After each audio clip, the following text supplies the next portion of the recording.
Look what just arrived, the lovely Ohm Tarot. Look how nicely presented this is.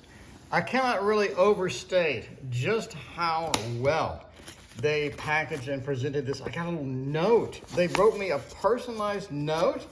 They put my name on it and look, it's got a little separated thing. It looks like a little handcrafted thing. That's so nice. Look at this. Thank you so much for supporting the lovely Ohm Tarot. Hope you experience deep and positive insights. Look at that. I mean, literally A+ for presentation. That is just nice. Very few decks, I have to say, come like this. And that's one of the things about Kickstarter, I guess. You don't really get a mass market deck that kind of looks like this, you know? So that's what I like, Kickstarter. That's why I like supporting the creator and whatnot. So, you know, sometimes Kickstarter is frustrating. I have to admit that, because you don't get your reward or you get it way too late or whatnot. But got a couple of little cards that come with as well. And then, of course, we get the lovely Ohm Tarot. I forgot how long ago it was that I backed this. There's some good-looking cards in this deck, and in my opinion, this is not one of them. I really kind of wish that they had done some of the other cards that I like better, but you know, that's just me, personal preference thing. Let's open it up and see what magic we have therein with the lovely Ohm. It is lovely indeed. Look at that. Look at that. That is very beautiful. Very nice. Oh, nice book too. Oh, it's in color. We have a nice book in color. Look like 208 pages. Very well done indeed. Since most people want to see the cards, let's do that first. Ooh, it comes with a bag too. I mean, they're just knocking it out of the park at this point. You're just showing off at this point. Look at this. This is like raised lettering. It's like raised lettering on here. Very, very nice. You get a bag with it. We get the tarot deck. No box, but the bag makes up for it. That is very nice. And in case you wanted to see the backs, there you go. Here are the backs. And let's finally take a look at the tarot. Now, I am going to zoom in a little bit, so you are going to have a little bit of camera shake here. I apologize in advance for that. I tried to avoid that where I can, but we're just going to go, we're going to go full steam. We're going to go full steam into the camera shake today. So there we go. The Fool. It looks very pretty. I like it. I like it a lot. We have the Magician. Very cute. Obviously, it's got some borders, but I think the borders are pretty acceptable. I know some people are really picky about the corners. And in a perfect world, the corners should have been a little bit better done, or a little more rounded, sort of round the graphics or whatnot at the corners. I know some people are eyes are twitching right now for the corners being like that, but that's the way it goes sometimes. High Priestess, got the Empress. Ooh, I love the Empress. I like the flower theme, roses everywhere, very pretty. And we have the Emperor, also very nice, kind of cool. It's almost like tears. Like tears of sunlight. It's interesting. The Hierophant, very pretty, very interesting. Sort of like I'm not really sure what that is. Not really sure what that is. I'm not going to try to dive into the meaning behind that. The Lovers, cool. A little bit overused. The Adam and Eve reference for the Lovers is a little overused in my opinion, but let's go for it. Chariot, ooh, that's interesting. A bridge that takes us across. Almost reminds me of something out of a video game, bridge, like a Zelda Breath of the Wild bridge, where you're trying to get that one dragon. Justice, I like that. Very interesting use of the star. And then we have the Hermit, pretty traditional Hermit, I gotta say. I like the stars in the background. Wheel of Fortune, unusual. Almost looks like like a cell or a membrane in your head or something. I don't know, just kind of looks like that. A little bit of starry things mixed with maybe a medical reference. Strength, I like it. Strength is one of the good cards. I really like Strength. I think they did well. Hanged Man, since he's not hunged at all, interesting perspective, I guess. We're in the shape of a tree. The tree is enlightenment. Instead of around his head, we have it above the branches. And then we have Death coming in with the Rose. Temperance. Interesting. We're taking a trip. Appears we have a ride. You know, we have a ride down the river away from the starry mountain. The devil. Interesting that they are, you know, sort of seated instead of standing there. They are connected and whatnot. You do have a devil-looking thing there. The tower. The tower is crumbling indeed. I like the raging sea behind them. I think that's kind of cool. The star, pretty traditional, with the reflection in the water, but the girl's not pouring anything, so whatever. We have the moon, and the beast coming up as an octopus. I've seen that before in some of the other cards. We're missing sort of the pillars and whatnot in the moon, but still looks good. The sun, ooh, nice use of color. I gotta say, a good use of color. I think that is pretty successful with that. The Aeon, indeed. We're going back. We're going back there. The rebirth, the reincarnation, and the world. A lot of flowers, a lot of plant references in here, which I think is going to be very positive indeed.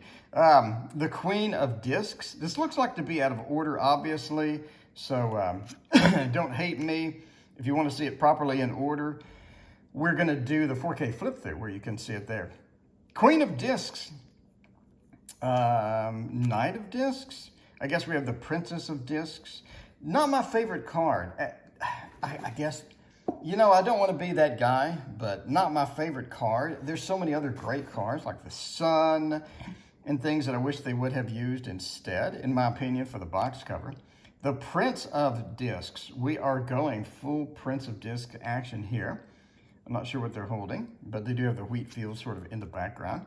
The Princess of Discs, always interesting. The Ace of Discs, okay. And the 2. Ooh, I like that. What is above, so is below.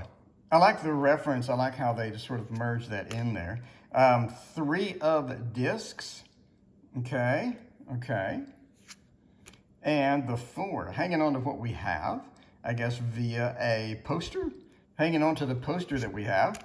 And the 5 of Discs, that lonely journey. I think this is more traditional for the Rider-Waite-Smith. We have the star upside down. I think that's an interesting perspective on it. We have the 6 with the giving, kind of cool. It's interesting that they reverse the hands. Normally the giving is this hand and the scale is in this hand. And so that's interesting that they did that. Not sure what's going on with the apple. The apple is looking a little like a prism. 7 of Discs. Ooh, very traditional. Very traditional. We're digging things. We're working on it. We're making it happen. And the 8, doing the daily work, getting the activities going. This can be very important for everybody. 9 of Discs, sort of manifesting and looking at the work that we have done and being successful with it. I like it. And then we have the 10. Ooh, kind of traditional. Looks a little more of a 2 of Cups action there, doesn't it? The 10 of Discs, I guess we have the grandfather, the dogs, and everything. It almost looks a little more solemn than most of the other tarot decks that I've seen. Queen of Cups. Oh, interesting. Ooh, interesting indeed. I think this was my 3 of Swords idea, where I have swords next to the eye, but I have a large eyeball. You do see this in other decks, like my alternate deck, the digital deck that I had, but I have not seen tears being into the cups. I think that could be original. That could be original to this deck. Knight of Cups, Mr. Romance. Everybody loves him. I like the dragon. It's almost like somebody's whispering in his ear. Very cool. And the Prince of Cups. I like sort of that emergence out of the water. I think that's kind of cool. Princess of Cups is interesting indeed. And then we have the Ace of Cups. So, okay, there we go. Now we have the 2 of Cups. Very traditional there. Love. Oh, man. You know, Venus and Cancer is what you need. It's what you need at the end of the day. We have the 3 of Cups. The celebration is there. I think the celebration is intact. And the 4 is going to be getting things we don't want or getting handed that. That's kind of interesting, I guess. 5 of Cups. I guess we're going kind of minimal minimalistic in here and just sort of putting cups into different scenes. Not a fan of these two cards. I am a fan of the Six of Cups, though. I like how they're sort of wrapped within the rose. I like that a lot. And then you have the heart over here. I think that's pretty critical and important. We have the Seven of Cups with all the different choices sort of manifested in there. The octopus we have from the emergent moon. Maybe we have the death card. Maybe that's a Three of Swords. I'm not really sure until I get to it. But that's interesting how they sort of roped in previous cards into that. Eight of Cups. I like the alligator or snake or whatever that is. It gives that element of danger like I did in my waterfall tarot with the spider. Nine of Cups. Interesting that it's almost like her body is actually the flowing river. I like that. I like that idea. The Ten of Cups. Ooh, very, very traditional. New family, big open space. A home with a younger family with small children. And the Queen of Wands. Oh, traditional indeed. Traditional indeed with the leopard. Traditional indeed. Knight of Wands is going to be pretty cool. I like the riding aspect on the sort of the dragon or serpent or what have you. The Prince of Wands, I like it. I like it. Sort of hanging on for dear life. I think that's sort of an interesting aspect for that. I'm interested to see how the book treats this. We're going to look at the book in a minute. Princess of Wands. Now this is a very flowing, fun card, very playful card. And I think that they sort of wrap that up nicely. I think that she has wrapped that up nicely within that there. So they have the ace coming in. Kind of cool. Candle, not the first time we've seen a candle as the ace. I like it. Two of Wands looks a little more like it looks good. It looks traditional. It looks nice. We're missing sort of the housing developments. We sort of have something else going on in the background. I think that's kind of cool. We also have the Three of Wands, which is, I guess, interesting with the three trees looking out and scanning into the distance. Four of Wands, the happy home, happy family card. I like it. Five of Wands, the conflict is alive in action. I like the sunlight beaming through. I think that's kind of an interesting aspect coming in there. We have the Six of Wands, the Lord of Victory, being propped up not by individuals, but by a rose or by a flower petals. Seven of Wands, very traditional as it goes. The Eight of Wands. I'm not sure what's happening here. I guess they approve of the action. They approve of the momentum of different sort of, look like yoga postures, possibly. We have Nine of Wands with the eruption. Ooh, interesting. I guess, okay, sure. Nine of Wands, I'm not sure what's going on with the eruption. The book is going to have more information, but the Ten of Wands being encumbered, the person looks encumbered. It looks like the weight of the world is on their shoulders. Queen of Swords coming in for the final suit. Very interesting indeed, excuse me. Knight of Swords, not doing any action, no momentum, which I think kind of puts a damper on that, in my opinion. Prince of Swords, though. Ooh, very, very cool with the riding action. I love it. I love it a lot. Princess of Swords with the sword down. Very traditional. Let's go. And now we're coming in with the final suit. Ace of Swords, penetrating Kether. That's interesting with the penetration of this particular symbol instead of the crown. I like it. Two of Swords, a little bit of blindness, not knowing what's on the other side, a closed door, a barrier to what you want to get to. I like it. Three of Swords, kind of traditional, not a lot of color in it, I guess maybe on purpose. Four of Swords, again, another muted one. The sleepy aspect is definitely there. Five of Swords, ooh, interesting. Interesting sort of a digit penetration with the Five of Swords, the Lord of Defeat. There's a magic trick, by the way, where you penetrate a needle through your hand. Sort of reminds me of that a little bit.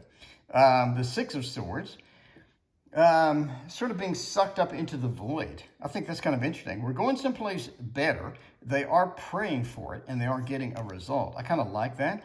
Seven of Swords, I'm not sure what's happening here. Are they reaching in and getting something? Eight of Swords. We have the restrictions that are pretty traditional there. Nine of Swords. Bad Dreams, another sleepy card. And the Ten of Swords, the penetration into the lungs, kind of. That's interesting. I have a sword in all of the major organs almost. Very interesting. She's extremely happy about the penetration, it seems. I don't know what's going on with that. I don't know, but the book knows. We're going to take a look at the book finally. One more shot of just how pretty this bag is. It has inner lining too.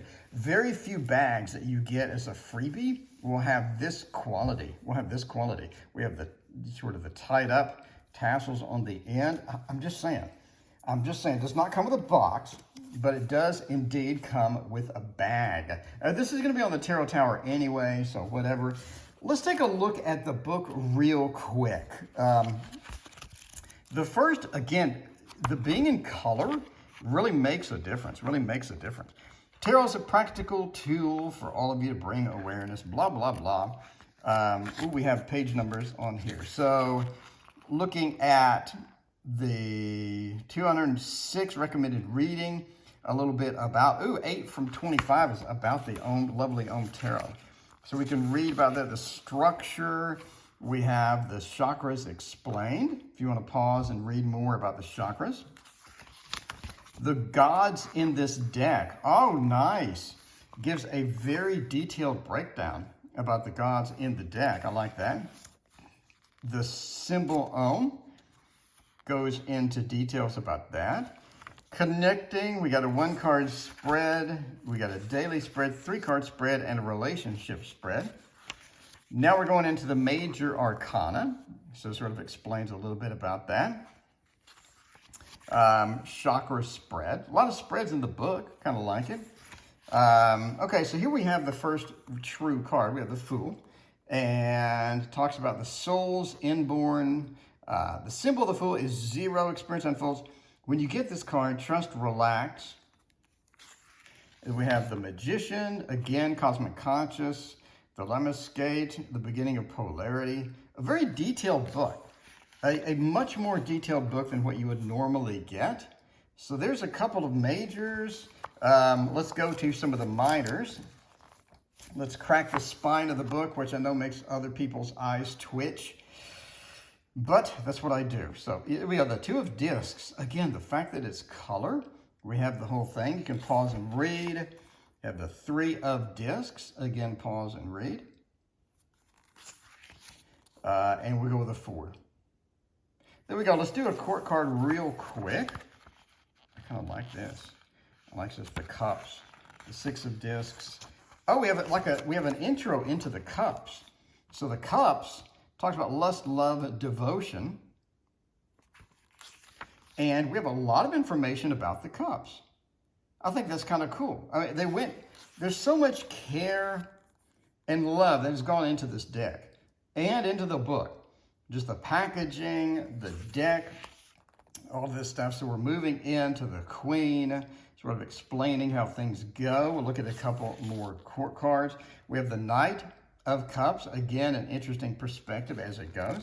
And then we'll move to the end here, recommended reading about the author and recommended reading. So there we go.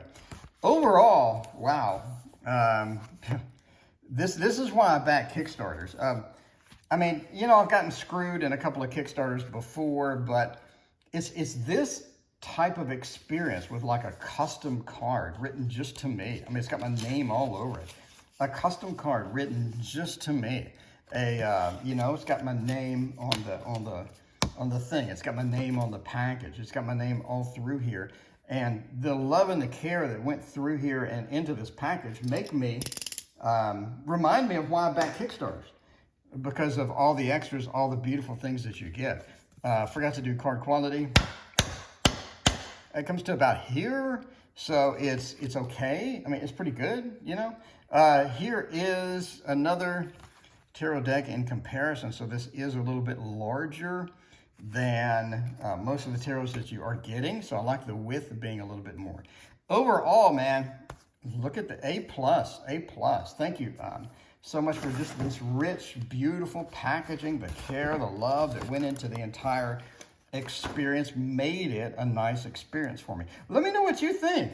Like, what do you think? Is this the reason that you like Kickstarters? Is this the reason that you, I mean, do you enjoy this experience, or do you just like, hey, give me the tarot deck. I don't want any of these extras. I don't want the big colored book. I don't want the custom, I don't want the beautifully wrapped packaging. Let me know. And thank you for watching. Please hit like and subscribe. And we'll see you next time.